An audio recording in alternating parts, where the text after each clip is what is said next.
that I believe the President is simply doing his best to get the money to citizens of the United States that are in great need.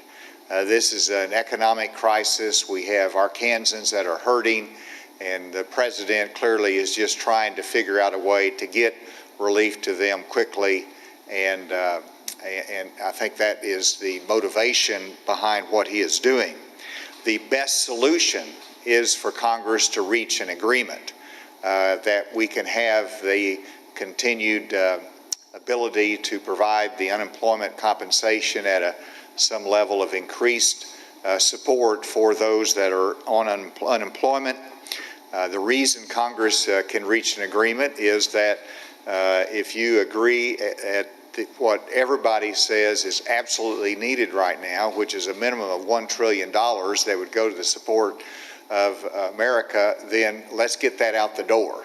The rest can be saved for later, but we should not block immediate relief with the idea that we ought to have a $3 trillion spending package or nothing.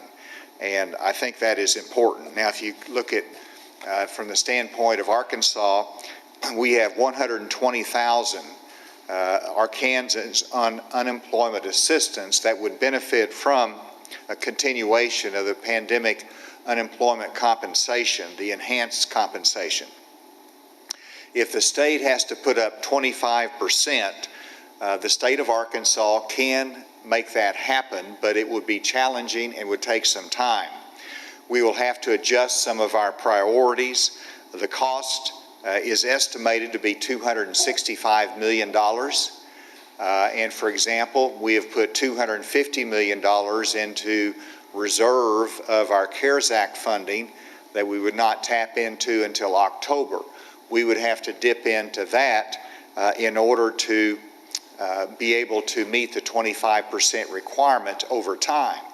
In order to accomplish that, since we're utilizing FEMA dollars, we'd have to have a new appropriation bill that would be passed, and that means you'd have to go to the Legislative Council to do this, and all of you in this room know that that is an unpredictable time frame and result with being able to get through that legislative appropriation process. And so the best solution, again, is for Congress to reach an agreement that would be the quickest relief, that would be more fair to the states, would not require us to adjust the priorities in hope that somehow Congress is going to come back and refill that Treasury later on. And so we do need some level of continued support for the unemployed. Congress needs to act, and the greatest assistance that we need would be for a package that would help us with some of the needs in our school systems as we look at in-classroom instruction for this coming year, and for the opportunity as needed to go to a blended or online learning environment.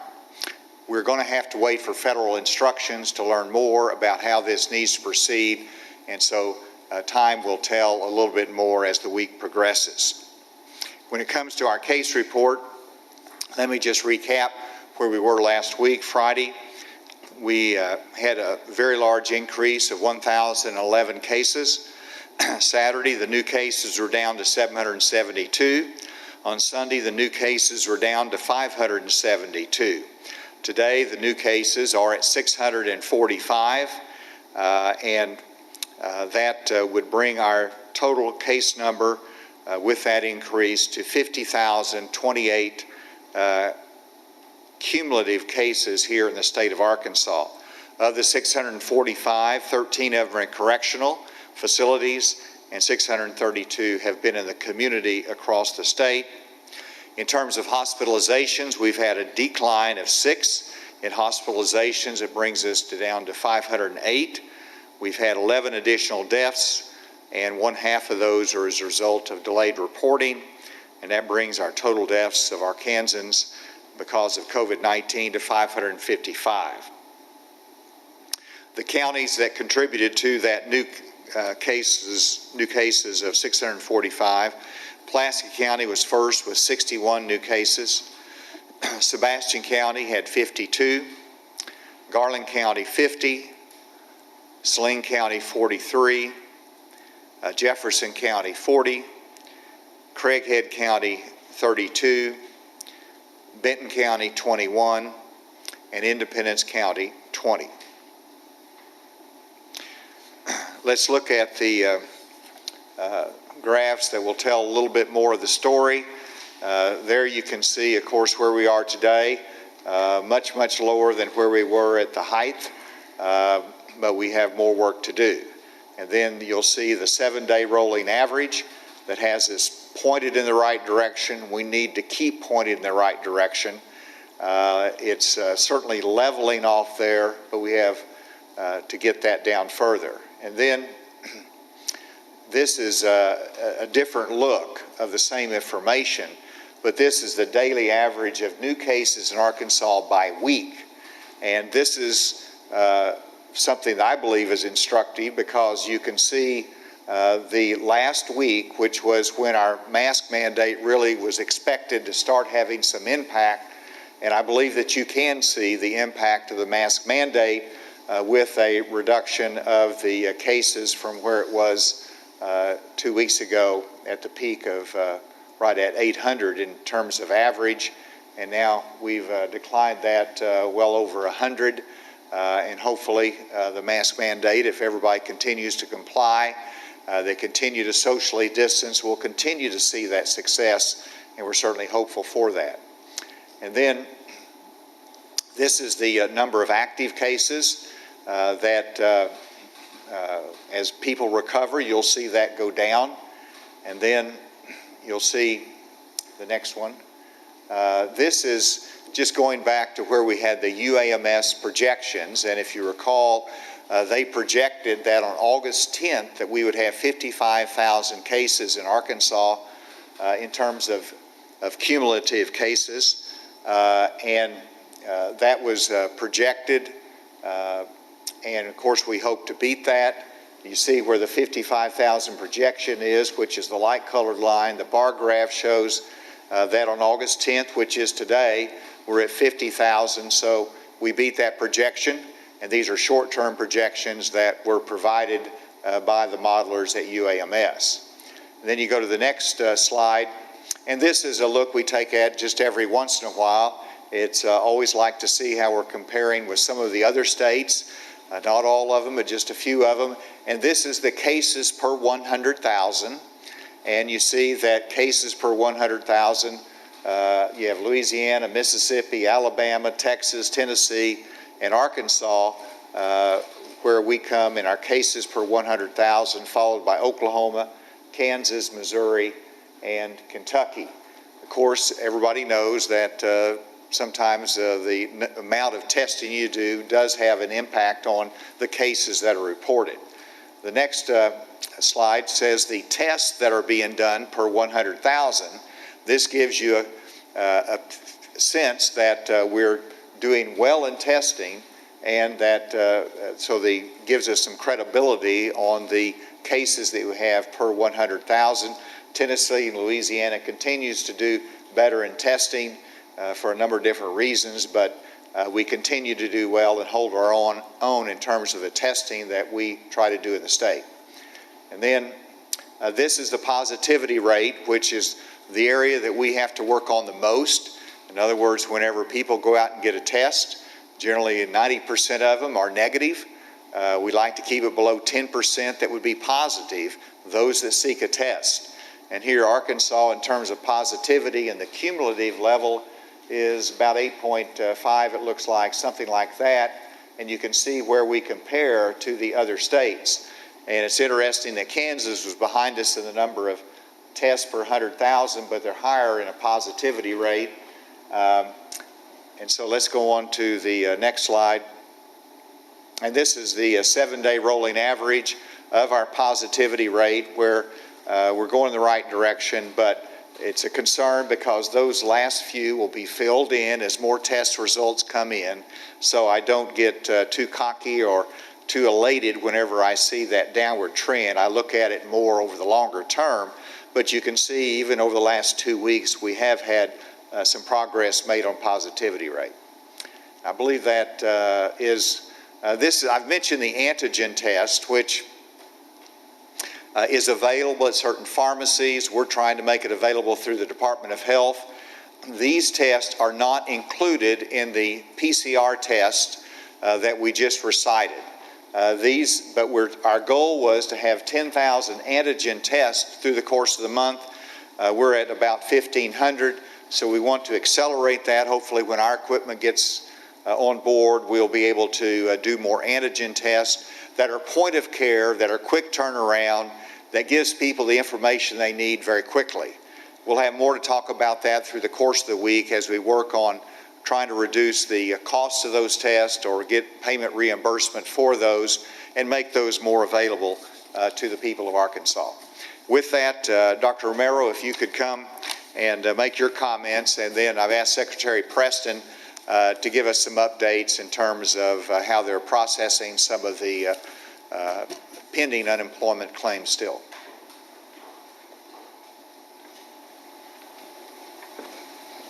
Good afternoon. Thank you, Governor. So to repeat some of the numbers and then add to them. So new cases, 645. 13 of these cases occurred in correctional institutions and 632 in the community. The Governor mentioned that we've had a decrease of 6 in our hospitalizations, now to 508 Arkansans hospitalized. 2 more individuals have required ventilation, and that makes 117 persons on a ventilator. The deaths have been mentioned already at 555. We found no focal clusters of deaths, and to date, we have a total of 42,139 Arkansans have recovered. That's an increase of 678. Active cases now are 7,343, with 52 cases coming from nursing homes, 886 from correctional institutions, and 6,450 from community cases. The total testing, as was mentioned by the Governor, was 5,341. Our positivity rate cumulatively, that is throughout the entire epidemic here in the state, has been 8.8.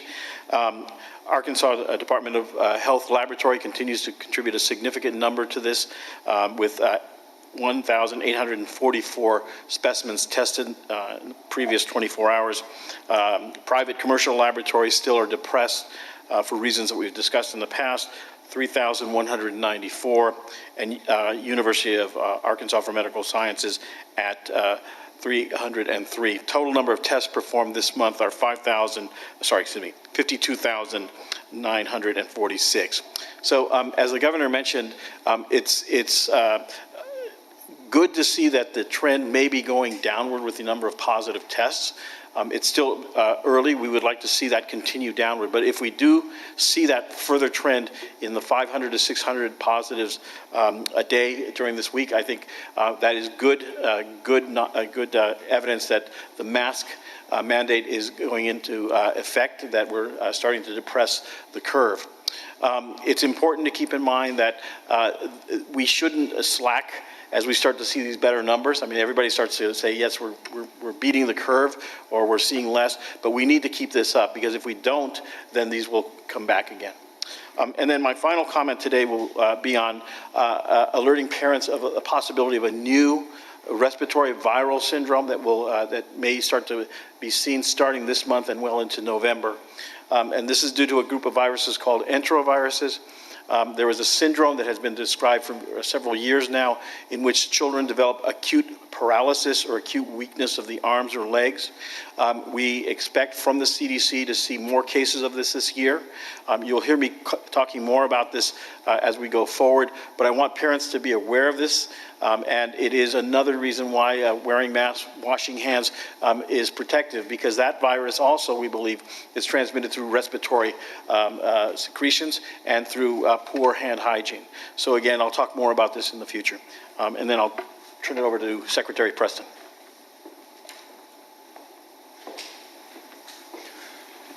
Thank you, Governor. Thank you, Dr. Romero, and I agree. Everyone continue wearing your mask. You can see the numbers are moving in the right direction, but we need to be diligent. I appreciate the message. Just to reiterate there, and a couple things the governor mentioned related to the executive order. The governor alluded to, we do have 120,000 Arkansans who are still on some type of unemployment assistance. This is between the traditional unemployment assistance and the pandemic unemployment assistance. That's still a lot of Arkansans, but it's certainly a lot better than we were, say, back in May, where we had 122,000 just on traditional unemployment assistance by itself. So we're seeing the numbers move in the right direction, but again, we're not out of the woods just yet, and we have some work to do. So we stand ready to work with the Federal Department of Labor as we await their guidance on how these funds will be issued and if there's any changes on how they're dispersed. And as the governor mentioned, about $265 million is the estimate to carry us through the President's executive order to the end of the calendar year. I will say, you look back at the pandemic unemployment assistance compensation, about $1.3 billion has been spent to date in the state of Arkansas. So while those funds were certainly timely at that point, they helped keep our economy moving and were so beneficial to those who needed it. But we are pleased to see the numbers heading in the right directions and folks getting back to work. As it's related to the fraud, we still continue to see the increase in fraud. I know we talked a lot about that last week, and I think folks are following the message that we sent out last week. But for those who might have missed it or have received a new claim or something in their name, again, if you receive a claim that says you have filed for unemployment or pandemic unemployment assistance and it's not you and you know it's fraudulent, please immediately call the Department of Workforce Services. We want to hear about that. We will take your information down and stop that claim. That number is 501-682-1058, or you can email at adws.internalaudit@arkansas.gov, or you can go to our website and there's a form there that you can also upload. So when you receive that in the mail, if it's a fraudulent claim, immediately notify us so we can stop that claim, and then you can file on with a police report as well so they have that information. And again, we're coordinating with multiple law enforcement agencies across the state and across the country on this. For those of you who might be in a fraud status and it's held up, and though it is a legitimate claim, but you have a freeze or a hold on your account, you will be receiving additional information in the mail. It will tell you where to go to a workforce center, when you need to go there and meet with our team, show your identification so we can clear that up and get that payment taken care of. We began that process last week. It seems to be going very well. We'll continue it on throughout this week and next week, but be looking for those letters in the mail for those who are in that hold status. But again, please go to our website. If you have that fraudulent claim, reach out and let us know. Governor. Thank you, Mike. With that, we'll take any questions. Governor, can you remark on the state hitting 50,000 cases? Just for some context, we hit 25,000 cases on July 8th. So that was, 3-4 months into the pandemic. On July 8th, we saw an increase of 734 cases. So in the month since, total cases have doubled. We've seen numerous days where those cases, daily increases have been around the same, 600-700. What's the outlook look like from here? And if those daily case numbers don't decline, what else can you do to try to get them to do so?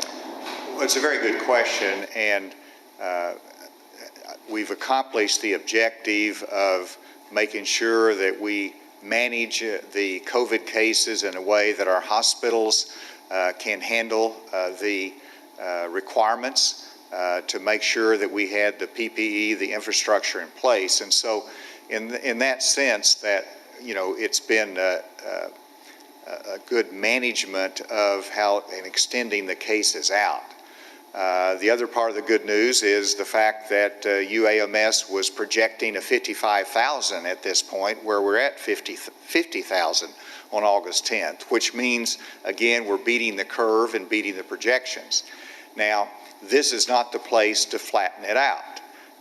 You don't want to flatten out at 700 cases a day or 800 cases a day. You've got to continue that decline. And so even though we've had some recent success over the last week, this is still too high of a new cases every day type load. So we got to continue to make progress. We will continue to make that progress if there is compliance with the public health guidelines, which would be the wearing of the mask. It is social distancing, avoiding large crowds, and avoiding the parties where you're not protected. That's what we have to do. Now, your question is, well, what else can you do? And the answer is that, you know, if we have a large breakout again, if we go up to 1,100 to 1,500 cases a day, you know, the choices I have would be to put in additional restrictions to stop the movement of people where they're not, where there's a correlation to the new cases that we have. And so we don't want to do that. We don't want to have to go back. And the way you avoid that is to do what Dr. Romero and the public health team is asking everybody to do. And with that, we'll continue to have progress made. The Arkansas Education Association today, visiting with some lawmakers, basically calling for a virtual start to the year. Didn't know if you had a response to maybe what they had to say on that. Well, they asked for a virtual start for the first 2 weeks of school, and then see where we go from there. We're having the opposite approach, which is let's start school in classroom instruction. Let's do everything we can to be successful. And if we have to adjust down the road in individual school districts, we will do that. And so it's a difference of approach. I think the approach that we're taking as a state is good for the students. We're trying to put in all the measures necessary to give teachers confidence. And I fully understand from the letters I get, the communication I have with teachers, the concern that they have. But I know that the schools are doing everything they can to make it a safe environment. And that's the direction we need to continue to go. I believe my question might be more for Dr. Romero about the mask, but last Friday Duke University published a study about the effectiveness of various masks and said, I just wanted to know if you had a comment on the finding that neck gaiters and bandanas were less effective than masks. Yes, thank you very much. So I believe you're referring to the science paper. Okay. So yes, so this was published last week.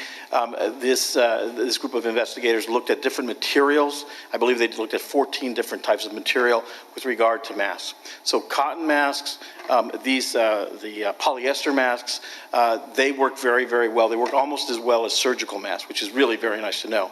What don't work well, although they're very fashionable, are the gaiters. And I'm glad I didn't buy one because they actually disseminate the spread of the plume, if you will, of respiratory secretions outward and may actually promote it. So I would not recommend, based on that particular article, the use of gaiters, but these do work very well.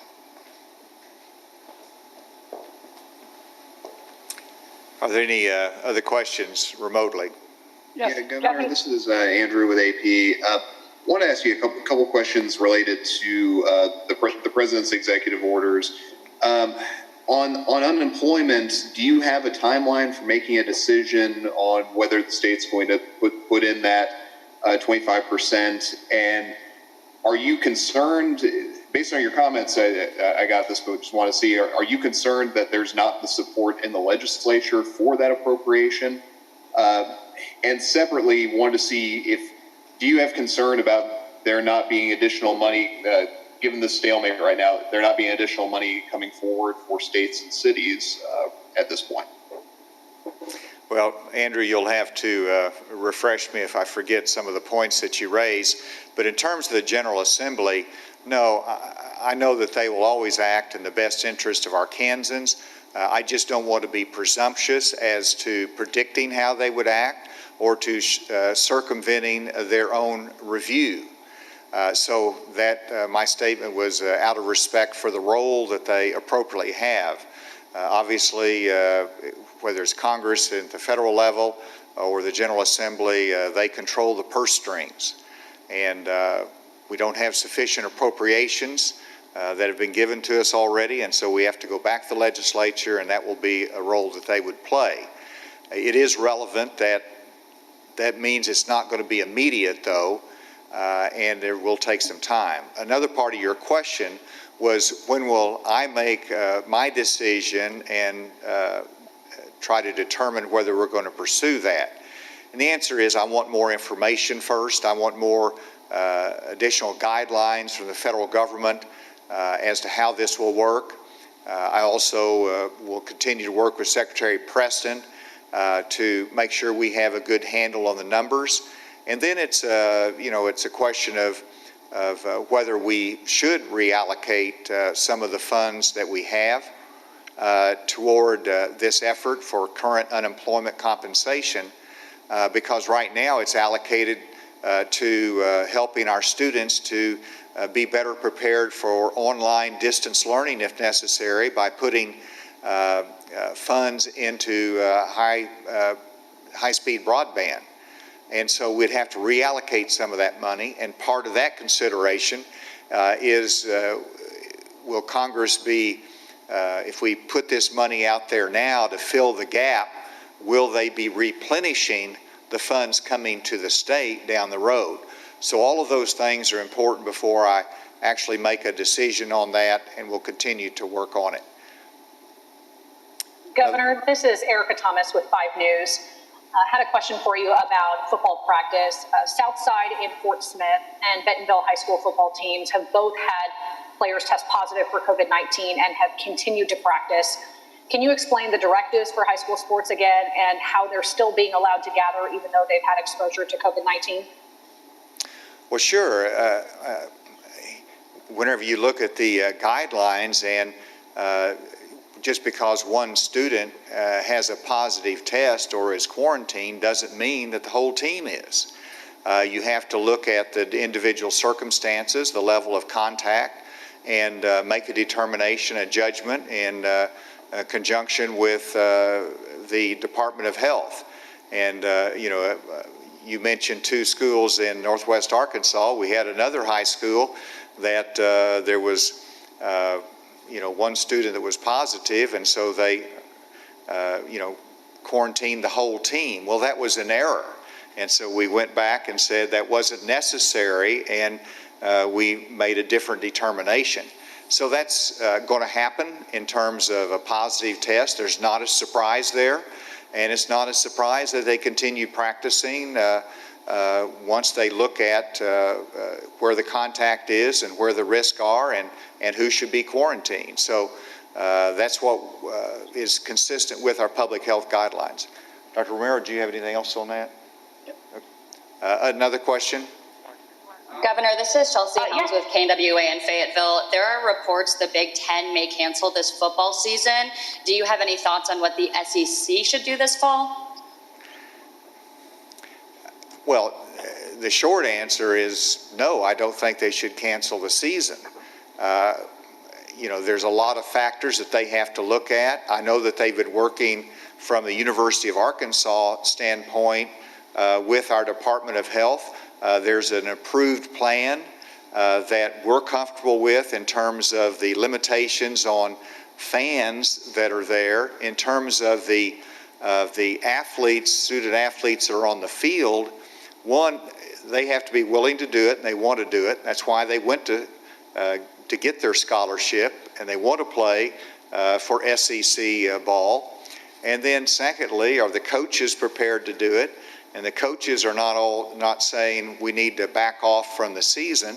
And then you look at it from the standpoint of experience and what's been the result over the last week. And since they've started their practice, I think it's been a good result. I think the student athletes are taking care of themselves. Sure, there's going to be a positive case, but you work through that and you proceed on. Every school in the SEC has a different experience, a different positivity rate in their state, different circumstances and requirements, so they all have to come together.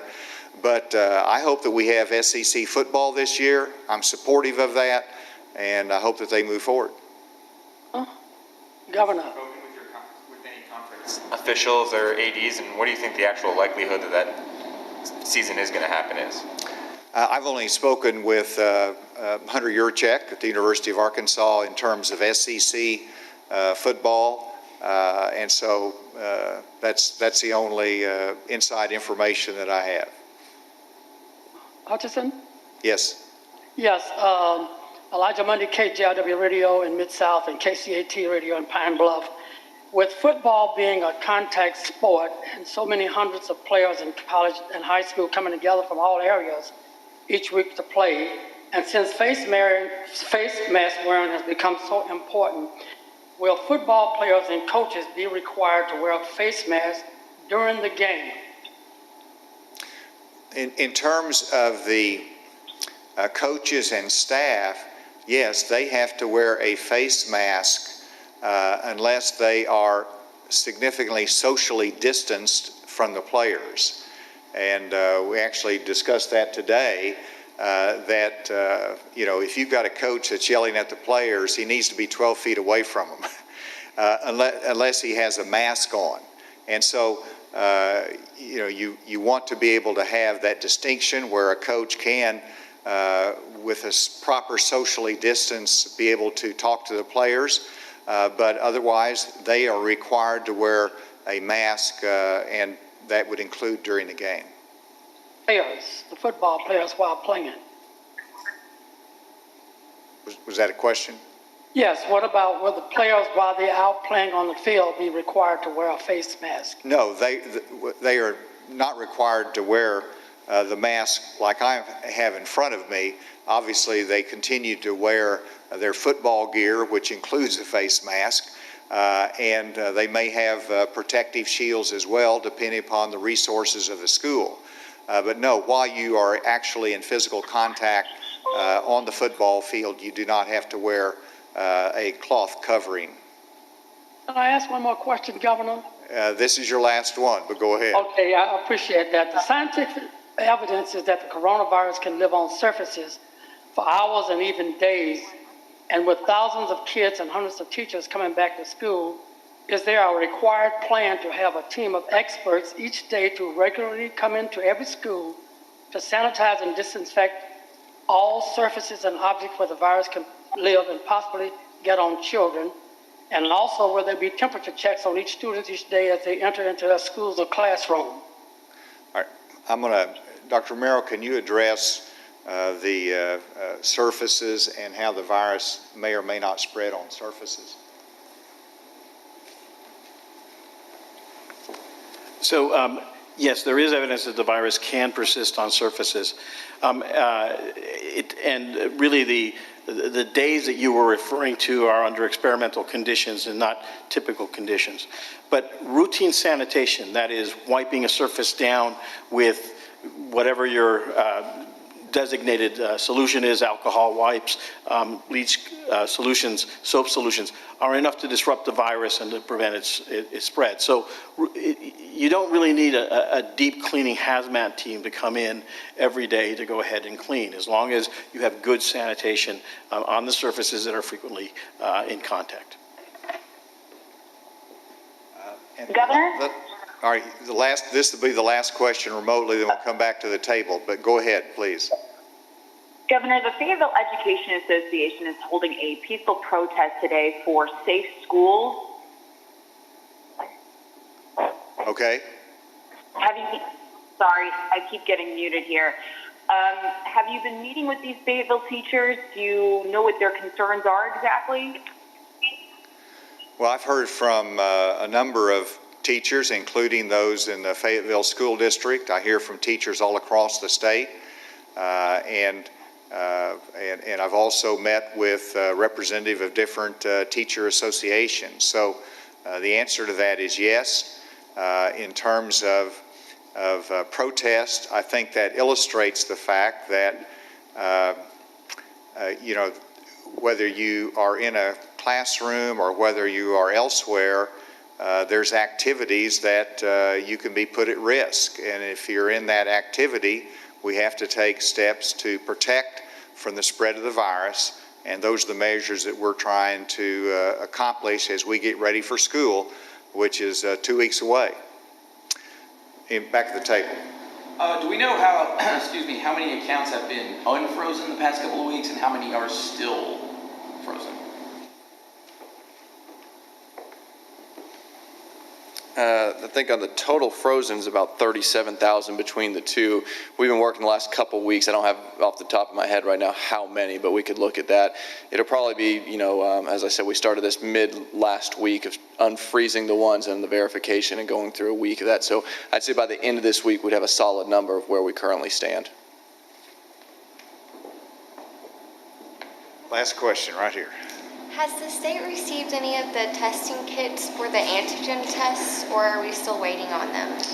We were told they'll be here this week. We will see. I never count it done until they're actually in your hands. Follow up on that. We've heard about delays in the post office. Is that having any effect in the state receiving necessary equipment to combat the virus? Are you aware of any delays because of the Postal Service? And I think the answer is no. That hasn't been any reason for the delay. I wish it was that simple. In fact, just to illustrate how intent we are on getting these, I offered to drive to the testing facility to pick up the supplies if that was an issue. Is there any further directive for youth sports? Because I know a lot of cities, when it comes to their recreational programs, have been confused with maybe the AAA is just for high school. Is there anything else that? Good question. And Dr. Romero and his team at Department of Health has approved a directive that goes to high school and community youth sports. And so there's an application to both of those in that directive. And that should be filed, those guidelines should be filed today and put up on the website. Thank you very much. Thanks so much for joining us here on THV 11. You were just listening to Governor Asa Hutchinson in his daily press briefing regarding COVID-19. Now, the governor began by addressing the president's executive orders and what this really means for Arkansas. So here in Arkansas, there are about 120,000 people who are currently on unemployment assistance and would benefit from federal dollars. Now, this would cost us $260 million, and Arkansas would have to dip into the CARES Act funding in order to meet the 25% requirement. Taking a look at the numbers today, in the case report, we learned that an additional 645 people have tested positive for COVID-19, bringing the state's total of positive COVID-19 cases in Arkansas to 50,028. Taking a look at the counties with the highest number of positive tests in the past 24 hours, the top 5 counties: Pulaski, Sebastian, Garland, Saline, and Jefferson counties with the highest positive cases coming out of those counties. When it comes to hospitalizations, we are down 6, bringing that number to 508 people in the hospital beds today. Unfortunately, we've seen 11 more people perish as a result of this virus, bringing our death toll in the state to 555. There are an additional 678 people who have recovered from this virus, which is good news, bringing our total amount of recoveries to 42,139 Arkansans who have recovered.